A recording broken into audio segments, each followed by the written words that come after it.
In the quiet rolling hills of Kentucky in 1855, the farmland seemed ordinary at first glance.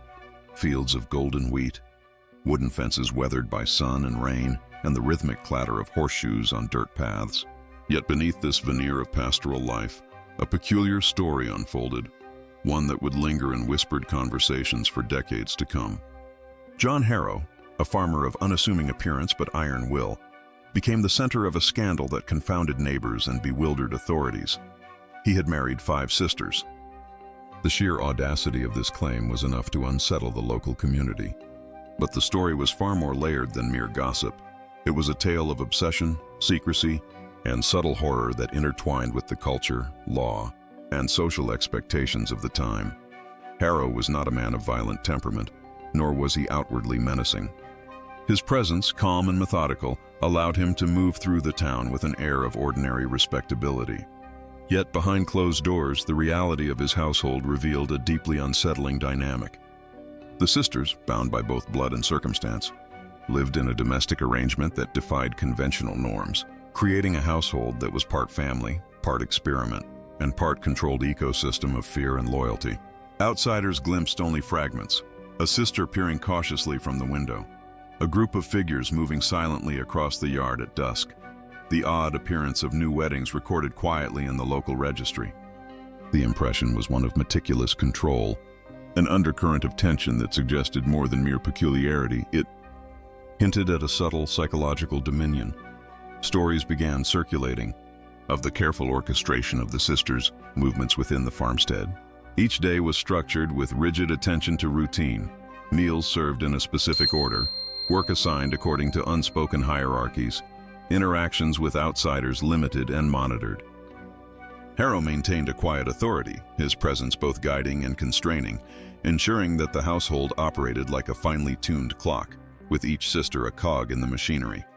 Observers, though initially intrigued, often reported a creeping discomfort, a sense that the apparent calm masked a more ominous undercurrent. The girls, though outwardly compliant, displayed subtle signs of unease, lingering glances, hesitant gestures, and the occasional quiet sob that might escape unnoticed in the vast, echoing farmhouse. The situation attracted the attention of itinerant preachers, magistrates, and curious townspeople. Their initial approach was polite and formal, motivated by social and moral concerns rather than suspicion of criminality. Yet the reactions they encountered were disconcerting. The sisters responded with rehearsed politeness, their voices calm, their expressions carefully neutral. Observers described the subtle tension as almost palpable, a tightrope of civility stretched over a chasm of unspoken truths. Even the clergy struggled to interpret the arrangement. Was this a matter of moral failing, social defiance, or a deeply embedded psychological phenomenon? The uncertainty added to the aura of mystery surrounding Harrow and his household, ensuring that curiosity and unease would continue to grow. Local children whispered about strange occurrences within the farmstead. Late at night, lights might flicker in windows long after the sun had set. Shadows moved behind curtains, and occasional murmurs could be heard when adults claimed the house was empty. One account described a young girl venturing too close to the barn and glimpsing Harrow and one sister in silent, precise movement, arranging objects in a manner that appeared ritualistic. The observer fled, carrying with her a vivid impression of a household governed by hidden rules and invisible discipline. These tales, though dismissed as childish exaggeration by adults, contributed to the larger narrative of unease, framing the Harrow household as a locus of subtle horror rather than mere eccentricity. Harrow himself maintained a facade of normalcy when in public. He was known to engage neighbors with courtesy, to participate in local fairs and church functions, and to present his family as a harmonious unit. Yet those who observed more closely noted the peculiarities. The sisters rarely spoke to anyone outside the family, their social interactions minimal, their eyes frequently avoiding direct contact. The juxtaposition of ordinary appearance and extraordinary private reality created a tension that was deeply unsettling. This duality, the calm surface hiding an unusual and psychologically complex private life, became the defining characteristic of the story, one that would draw historians, journalists, and folklorists for generations. The farm, vast and lined with dense woods, became both sanctuary and stage. It was a place where the boundaries between public expectation and private obsession could be carefully managed. Harrow's methodical approach to control, careful timing of chores, subtle reinforcement of hierarchy, and cultivation of isolation created an environment that was simultaneously nurturing and oppressive. Observers would later describe the effect as hypnotic. The calm, repetitive routines imposed a rhythm that both reassured and unsettled, drawing attention to the extraordinary circumstances beneath the mundane. In essence, the story of John Harrow and the Five Sisters began with a simple, audacious act, marriages that defied social convention. Yet it unfolded into a narrative of subtle horror, a tale of psychological manipulation, social conformity, and human endurance under extraordinary domestic control. The calm exterior of the household masked layers of tension, fear, and obedience, creating a tableau that was both fascinating and deeply disturbing. The fascination of the townspeople, combined with the quiet horror of the arrangement, ensured that the Harrow household would become a subject of enduring attention. The story was passed down through whispered accounts, newspaper snippets, and private letters, creating a legend that balanced on the edge between reality and folklore. It is in this tension, between the ordinary and the extraordinary, between surface civility and hidden psychological complexity, that the narrative finds its power, drawing us into a world where family, obsession, and subtle terror coexist in uneasy equilibrium. Kentucky in the mid-19th century was a place of contrasts. Fertile farmland stretched across rolling hills, dotted with isolated homesteads. Yet the region also carried the weight of social conventions, rigid family structures, and deeply ingrained religious and moral codes. The antebellum period created an environment where community observation was constant. Neighbors were always aware of each other's affairs, and deviations from societal norms drew attention quickly. John Harrow's story unfolded against this backdrop, a rural microcosm where privacy was limited and social judgment pervasive, yet where the isolation of farms allowed unconventional arrangements to take root unnoticed for years. Life in a typical Kentucky county revolved around agriculture, church, and market cycles. Farmers rose with the sun, tending crops and livestock, while family members, especially daughters, performed household duties from an early age. Education was sporadic. Most children learned practical skills rather than formal letters and numbers. Communities were tightly knit. Gossip, local courts, and church oversight ensured conformity, but the expanse of farmland provided a kind of invisible autonomy. For Harrow, these conditions were ideal. His farm was distant enough from prying eyes to maintain secrecy, yet close enough to integrate superficially into community life. Marriage in 1855 was both a personal and social institution, often entwined with economic necessity. The legal framework limited polygamy, and unions outside strict norms were viewed as scandalous. Yet social enforcement depended on observation, reporting, and moral censure rather than immediate legal action. Within this context, Harrow's sequential marriages to 5 sisters were technically permissible if formal documentation was carefully managed. But socially, they violated deeply held expectations of propriety and moral conduct. The sisters themselves occupied an ambiguous position, bonded by blood and circumstance, navigating a life dictated by family duty, marital obligation, and the silent authority of their husband. Religion played a central role in shaping social expectations. Protestant churches dominated rural Kentucky, emphasizing moral rectitude, obedience, and the sanctity of the family unit. Sermons often addressed the dangers of unconventional relationships, the importance of spiritual vigilance, and the moral responsibility of both men and women to uphold communal values. Deviations were not only seen as personal failings, but as threats to the moral order, contributing to the community's anxiety and fascination regarding Harrow's household. Religious scrutiny extended to education, labor, and social interaction, making the careful orchestration of private life essential for anyone wishing to avoid censure. Economically, farms like Harrow's operated on a delicate balance of self-sufficiency and market engagement. Crop yields depended on labor from family members, with daughters performing essential domestic and agricultural work. The integration of multiple wives, who were also sisters, created an unusual dynamic. Each contributed labor, but interpersonal tensions were inevitable. The careful management of domestic resources, daily routines, and hierarchical authority allowed Harrow to maintain both productivity and control. Yet the underlying psychological strain on the sisters, while invisible to outsiders, contributed to the subtle horror of the arrangement. Community interactions were governed by visibility and reputation. Farmers attended county fairs, markets, and church gatherings, and any deviation from expected behavior could quickly become the subject of gossip.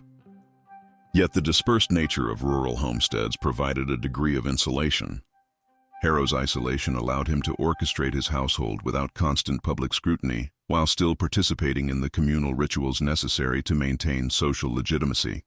Observers later noted the careful balance he struck, outwardly conforming to expectations, yet privately enforcing an extraordinary domestic regime. Legal structures were relatively undeveloped in terms of monitoring domestic arrangements. While marriage records existed, enforcement of social norms relied heavily on community pressure rather than systematic oversight. Harrow navigated this environment with meticulous attention to documentation and presentation. Each union was formalized, and public appearances reinforced the illusion of propriety. The sisters' compliance and careful cultivation of public modesty minimized risk. Yet the psychological implications of such a controlled and overlapping domestic network were profound, creating layers of tension, obedience, and suppressed individuality. Education, literacy, and communication in Kentucky during this period contributed to both secrecy and legend. Letters were carefully monitored, news traveled slowly, and rumors could grow unchecked. For Harrow, the controlled dissemination of information allowed him to maintain authority, while for the community, the story of 5 sisters married to a single man became a whispered mystery. Amplified by the lack of immediate verification, the combination of isolation, labor reliance, moral expectations, and slow communication created fertile ground for both real psychological strain and the growth of legend. Finally, medical and psychological understanding in 1855 was rudimentary. Observers could note physical health, signs of stress, or emotional strain, but the mechanisms underlying mental and emotional endurance were poorly understood. The sisters' lives, structured, disciplined, and tightly regulated, produced subtle stress, compliance, and perhaps even altered perception. Yet contemporaries could only interpret these outcomes through moral, religious, or social lenses. The intersection of social norms, legal allowances, religious expectations, and psychological strain created a situation that was not only extraordinary, but quietly terrifying. The context of Kentucky in the mid-19th century then provides the framework for understanding Harrow's actions and the impact on his household. It was a society governed by observation and morality, yet insulated by distance and routine. A culture that prized conformity, yet allowed private deviations to grow under careful management. Within this paradox, the story of John Harrow and his 5 sisters unfolds, illustrating how history, culture, and human psychology intersect to create circumstances both fascinating and unsettling, laying the groundwork for the incidents, tension, and subtle horror that would follow. Life on the Harrow farm followed a rhythm that was at once ordinary and unsettling. Mornings began before dawn, with the dim gray light illuminating the fields as the sisters moved silently among the livestock and crops. Each task was assigned with careful precision. One tended chickens, another milked cows, while the rest prepared breakfast and cleaned the farmhouse. Outsiders visiting the property noted the eerie synchrony, the almost mechanical efficiency of movements, as if each sister was an extension of Harrow's will rather than an independent individual. One early morning, a minor accident revealed the fragile balance underpinning this household. The youngest sister, tasked with drawing water from the well, slipped on wet stone and fell into the shallow basin. Her cries echoed through the yard, a piercing interruption to the usual quietude. Harrow appeared almost instantly, calm yet commanding, pulling her to safety. His measured presence, rather than overt alarm, seemed to instill both relief and trepidation among the sisters. Their reactions were controlled, almost rehearsed. No hysteria, only quick obedience and careful attention to detail. The incident left a lingering unease. It became a subtle reminder that even small missteps could ripple through the household's carefully maintained order. As the seasons shifted, more complex incidents emerged. During harvest, a misdirected scythe sliced close to one sister's leg. Blood, though minor, elicited a flurry of whispered consultation and rapid but silent first aid. Harrow's attention was methodical, a cloth applied with precision, the wound cleaned and bandaged without a word. Yet the silent intensity of the act transformed a simple injury into a ritual of control and vigilance. Observers from neighboring farms remarked on the unspoken tension, noting that even minor injuries were imbued with psychological weight within this household. The sisters themselves displayed a heightened awareness of each other's movements, an unspoken communication born of shared discipline and subtle fear. One autumn evening, a dispute erupted over a misaligned stack of firewood. The sisters argued quietly, voices low yet tense, as if aware that loud expression could provoke Harrow's intervention. When he entered the room, the argument ceased immediately. His presence alone, calm yet authoritative, restored order, reinforcing the household's hierarchy without need for verbal reprimand. The incident demonstrated the psychological structure in which the sisters operated. Obedience was maintained less through overt coercion and more through anticipation of expectations and the silent weight of authority. Accidents continued to punctuate routine life. A barn ladder gave way under one sister, resulting in a fall that jarred the spine and left her momentarily immobile. Harrow's response was swift and precise: assessment, support, and careful positioning.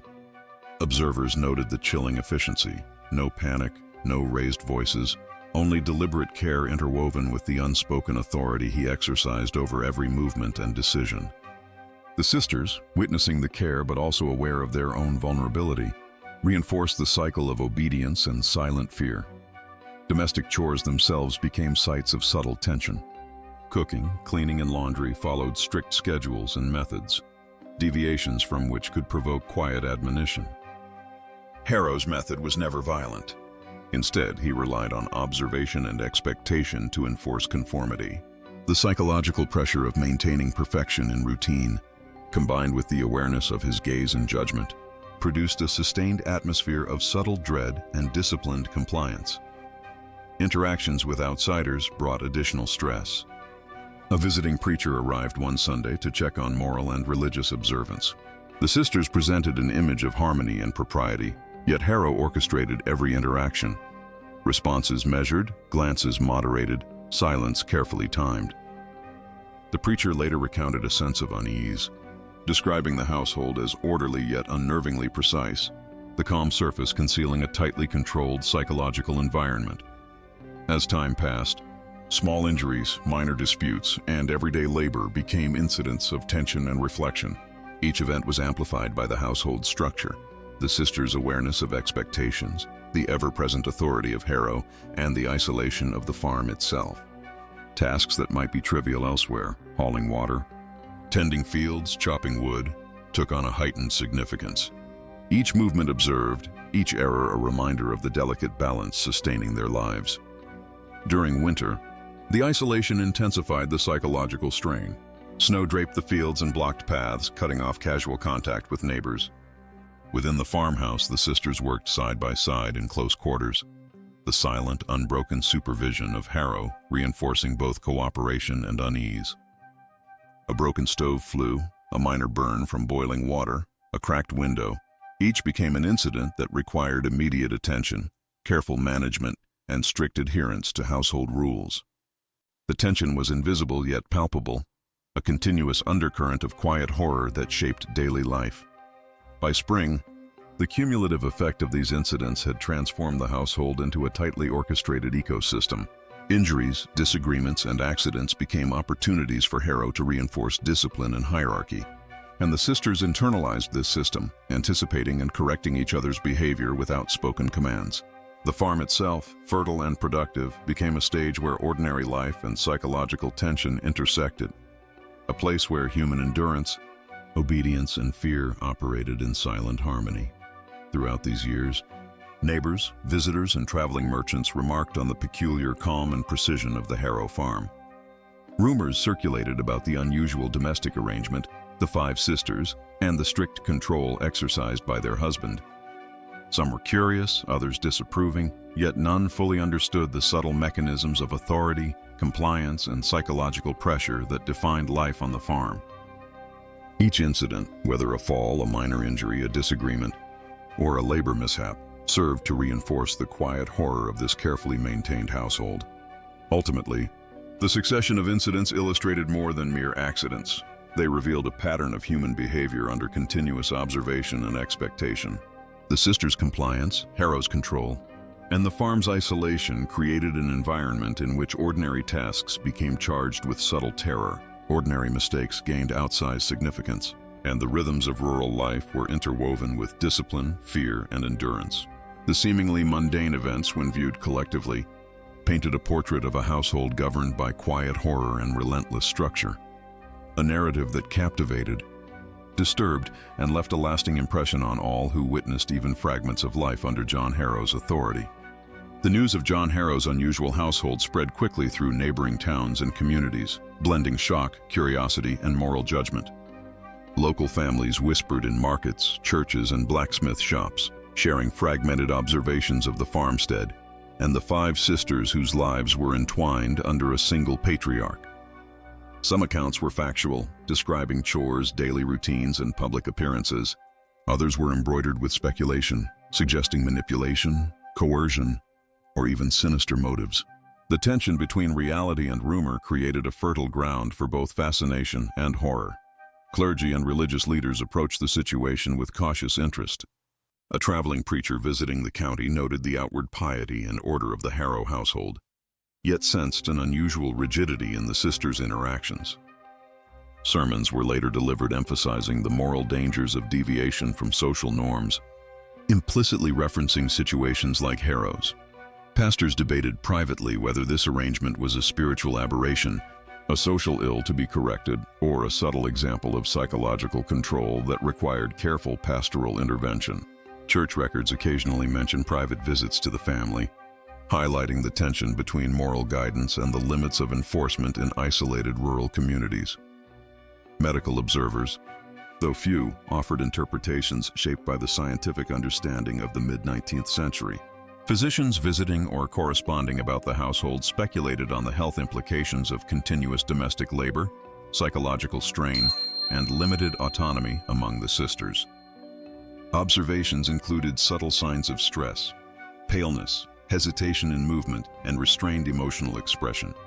While contemporary medicine lacked a robust framework for understanding psychological trauma, these early observations laid the groundwork for later recognition of how constant surveillance and controlled environments could affect mind and body.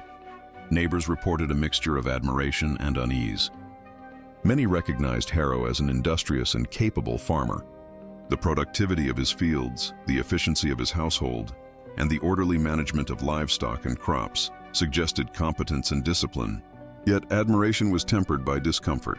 The synchronized movements of the sisters, their rare public interactions, and the apparent uniformity of expression struck outsiders as unnatural. Rumors circulated of whispered corrections, sudden disappearances into private rooms, and strict adherence to unspoken rules. While no overt violence was documented, the subtle exercise of authority and control became a point of quiet fascination and dread. Family responses were complex and deeply private. The sisters' extended relatives, aware of the legal marriages and bound by kinship obligations, struggled to interpret what they saw. Letters and diaries reveal concern for the sisters' autonomy and well-being, balanced against the cultural expectations of obedience, respect for male authority, and the practicalities of rural survival. Some relatives advocated discreet intervention, while others hesitated, fearing social scandal or misunderstanding. The psychological tension within families, balancing protection, loyalty, and societal conformity, mirrored the broader uncertainty experienced by the wider community. Local newspapers picked up fragments of the story, presenting them with varying degrees of sensationalism. Headlines hinted at curious domestic arrangement or 5 sisters, 1 farmer, framing the narrative as both a moral caution and a human interest story. Editorials debated legality, morality, and social implications, often reflecting the biases and cultural norms of the time. Letters to editors from concerned townspeople added another layer, blending factual observation with speculation and moral judgment. The press, while limited in scope, played a pivotal role in shaping public perception, transforming a private family situation into a subject of broader social discourse. Psychological interpretations of the household began to emerge, even if not formalized scientifically. Observers noted patterns of compliance, subtle fear, and the development of hierarchical obedience. The sisters' careful modulation of speech, posture, and daily behavior suggested an internalization of expectations and authority. Outsiders interpreted these signs through a mixture of morality, superstition, and nascent psychological reasoning. Some feared manipulation. Others admired discipline, and a few speculated on spiritual or mystical dimensions. The ambiguity heightened the sense of mystery and sustained public attention over years. Over time, the community's reaction became a complex interplay of curiosity, moral judgment, and cautious observation. Visitors and residents alike attempted to reconcile the outwardly calm and productive household with the unsettling undercurrents revealed through subtle observation. Social gatherings often included veiled references to the family, whispered conjectures about daily routines, and speculative discussions on the psychological and moral implications of such an arrangement. Even casual conversations carried an undertone of tension, a quiet acknowledgement that the ordinary rhythms of farm life could mask extraordinary control and subtle fear. In essence, the reactions of society reflected the layered complexity of the Harrow household. Public admiration for industriousness coexisted with private horror at the unusual arrangement. Clergy, medical professionals, neighbors, and family members all interpreted the situation through their own frameworks: moral, religious, scientific, or social. Each perspective added depth to the narrative, reinforcing the tension between appearance and reality, between normalcy and subtle horror. This collective response preserved the story in memory, letters, and official records. The combination of curiosity, moral concern, and psychological intrigue ensured that the Harrow household remained a subject of fascination long after immediate observation faded. Observers' notes, newspapers, and diaries provide a lens into mid-19th century society, illustrating how communities negotiated the balance between social conformity, moral expectation, and the unsettling presence of extraordinary domestic arrangements. Ultimately, the community reaction served as both a mirror and magnifier. It reflected societal norms, fears, and expectations while amplifying the subtle terror inherent in a household dominated by meticulous control. Each observer, whether neighbor, relative, or professional, became part of the narrative, their interpretations shaping the legend and reinforcing the delicate interplay of fear, obedience, and fascination that defines the Harrow story. The tension that had simmered for years on the Harrow farm finally reached its peak one sweltering summer afternoon.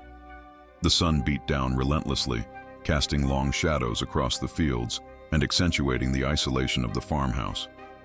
A minor dispute, previously dismissed as ordinary household friction, escalated suddenly. A misplacement of tools during the harvest stirred an argument between two of the sisters.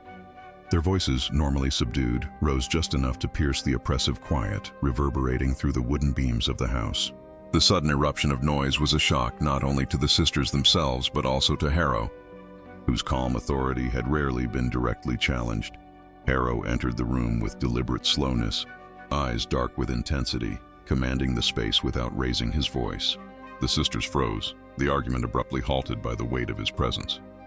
Yet in that moment, something shifted. The carefully constructed equilibrium wavered. One sister, trembling and defiant in the smallest of gestures, failed to fully comply with the unspoken rules. Harrow's gaze, usually enough to restore order, seemed to intensify the sense of impending consequence. The farmhouse felt smaller, the air heavier, as if the walls themselves bore witness to an invisible force constraining human will. Outside, the heat and isolation contributed to a mounting sense of dread. The wind carried the scent of cut wheat, mingled with the earthy aroma of livestock, creating a sensory backdrop that was both familiar and oppressive. Observers from neighboring farms, who had occasionally ventured close enough to glimpse the property, later recalled an almost cinematic intensity, shadows moving in precise formation, the stillness punctuated by abrupt, controlled gestures, and an underlying rhythm that suggested anticipation and fear rather than routine labor. The tension within the Harrow household mirrored the surrounding environment, a quiet yet omnipresent pressure that seemed capable of altering perception itself. The argument escalated further when a younger sister, perhaps driven by frustration or the desire for autonomy, stepped outside abruptly, nearly colliding with the scythe leaning against the barn. Harrow followed, his movements precise and unhurried, yet radiating a controlled force that commanded attention. Neighbors reported seeing the silent tableau, the farmer towering in quiet authority, the sisters standing with barely restrained fear, the remaining sisters observing from the doorway with a mixture of apprehension and resignation. The scene was charged with psychological tension, each individual caught in the delicate web of obedience, expectation, and subtle coercion that had defined years of life under Harrow's supervision. The incident reached its apex as a sudden misstep occurred. One sister, attempting to assist another, slipped on a patch of uneven earth, falling and scraping her arm. The sound of flesh against stone, though minor, shattered the careful rhythm of the day. Harrow's reaction was immediate. He steadied her, his hands firm yet controlled, his voice measured, issuing commands that blended care with authority. The sisters' responses were equally immediate, precise, and uniform, attending to the injured, following instruction, suppressing panic. The interplay of fear, control, and obedience reached its dramatic peak, a silent dance of power and compliance witnessed in fragments by those just beyond the farm's periphery. Inside the farmhouse, the culmination of tension manifested in quieter, subtler forms. The sisters retreated to their designated spaces, movements deliberate, expressions neutral, yet the undercurrent of stress was palpable. Harrow surveyed the household, assessing compliance, order, and the emotional state of each woman. His authority, previously diffuse and almost invisible, crystallized in this moment, a tangible presence shaping not only actions, but perception itself. The air was thick with unspoken rules and suppressed emotion, a suffocating pressure that defined the household's reality. Even routine chores became scenes of heightened drama. Cooking, cleaning, and preparation of the evening meal were executed with extraordinary care, each movement scrutinized, each task performed in exacting order. The sisters, aware of both the day's prior incidents and Harrow's silent assessment, moved as if their very survival depended on perfect adherence. The household functioned as a living organism, every gesture part of a larger system of discipline, compliance, and subtle intimidation. The extraordinary ordinary became the crucible of psychological tension. Observers noted that the climax was not defined by overt violence, but by the accumulation of psychological strain, the amplification of small incidents and the visible manifestation of authority and fear. The interactions, gestures, and unspoken communication between Harrow and the sisters reached a level of intensity rarely documented. Even those at a distance sensed a transformation in the farmstead's atmosphere, the ordinary rhythms of rural life imbued with an extraordinary, almost cinematic tension. By nightfall, the climax had fully unfolded. The sisters, exhausted yet compliant, settled into their rooms, each silently reflecting on the day's events. Harrow moved through the house, checking the alignment of objects, the completion of tasks, the adherence to household norms. The farm, now quiet except for the natural sounds of wind and animals, seemed to hold its breath, the day's events leaving an indelible mark on both its human and physical landscape. The tension, carefully managed and silently enforced, would linger, shaping the ongoing dynamics of the household for years to come. In the final moments of this climax, the true horror was not the physical danger, but the psychological architecture of control. Every glance, movement, and reaction within the Harrow household was governed by a complex web of expectation, fear, and obedience. The extraordinary drama of the day revealed the deep interplay between human will, authority, and psychological resilience. It was a climax that left no scars on the exterior of the farm, yet etched a lasting impression on the interior lives of all who lived there. As the years passed, the Harrow household settled into a rhythm that belied the extraordinary arrangement at its center. The five sisters continued their lives under John Harrow's careful supervision, their days a mixture of labor, obedience, and subtle negotiation with authority. Outwardly, the farm appeared prosperous and orderly. Crops thrived, livestock multiplied, and the house maintained its precise, almost antiseptic condition. Yet beneath this veneer, a lingering tension persisted, shaping both the internal landscape of the family and the perception of those beyond the farm's boundaries. Neighbors and distant relatives occasionally revisited the story, recounting memories of synchronized chores, quiet discipline, and the remarkable control Harrow exerted over his household. Each retelling added layers of speculation. Some wondered whether the sisters had truly internalized obedience. Others questioned whether psychological trauma had left indelible marks on their personalities and health. Scholars and historians later noted that the Harrow family exemplified a unique intersection of social norms, psychological endurance, and isolation, creating a case study in human behavior that transcended the ordinary boundaries of rural life. The psychological effects on the sisters themselves remained largely private.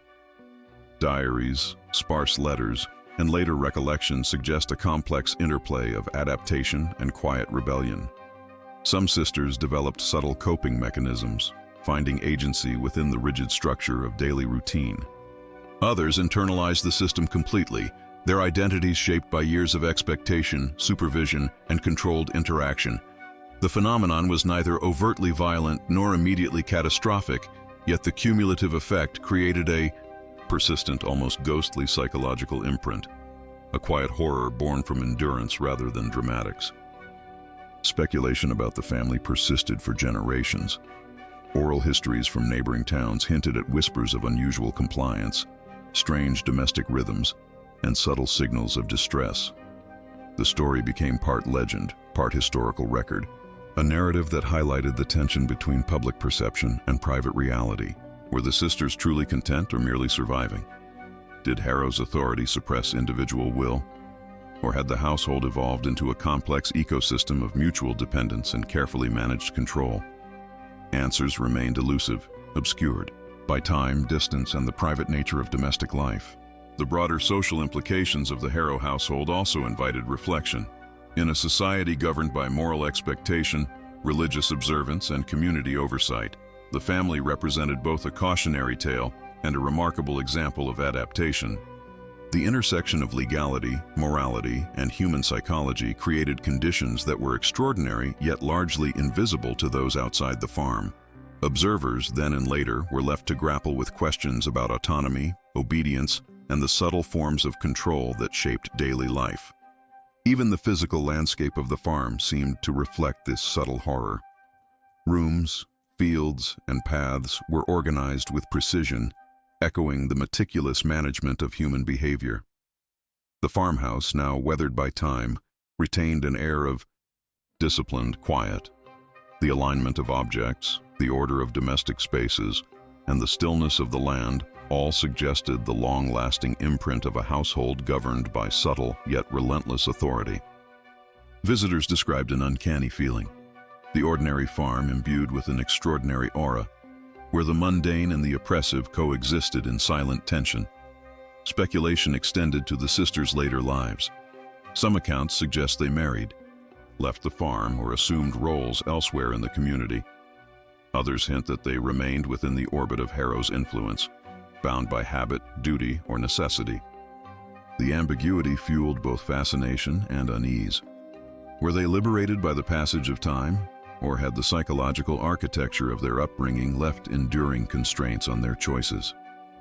The silence of the historical record deepened the sense of mystery, allowing the story to persist as a quiet, reflective horror that lingers in memory and imagination.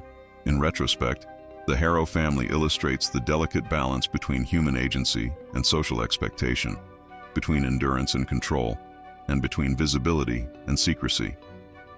The quiet horror of their daily life, subtle accidents, minor disputes, careful observation, and meticulous compliance reveals the profound psychological and cultural dynamics of a rural 19th century household.